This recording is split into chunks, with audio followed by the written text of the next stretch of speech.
আজকে বিকেলে বাসা থেকে দোকানে এসে দেখি আমাদের পাইলট আর এক গাড়ি কাঠ নিয়ে হাজির। আমরা দুজন মিলে গাছগুলো আনলোড করছিলাম, কারণ পাইলটের অ্যাসিস্ট্যান্ট আসেনি। এর মধ্যে আর একজন কাস্টমার এলো। উনি সকালেও কাঠ নিয়ে গেছে, উনার নাকি আরো কাঠ লাগবে। এরপরে ভাইয়াটি তার জন্য কতগুলো 2 ইঞ্চি সাইজের কাঠ আর কতগুলো 1 ইঞ্চি সাইজের কাঠ নেয়। একটা নাকি কাঠের অর্ডার আছে। তারপর উনি টেসলাতে তুলে দেয়।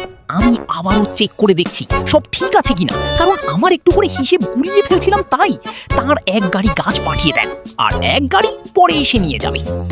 ওনার বিল 11,200 টাকা। এর মধ্যে আর একজন কাস্টমার এলো। উনিও ওনার জন্য কিছু গাছ বেছে নিচ্ছিল। আবারও সেই টেসলা ড্রাইভার। তারা কাঠগুলো রেখে এসে এর আর এক গাড়ি কাঠ লোড করে করছিল। উনি আসলে অনেক ভালো মনের মানুষ। উনিও লোড করে নিয়ে চলে গেল। আর একজন যিনি গাছ নিয়েছিল, ওনার বিল 700 টাকা।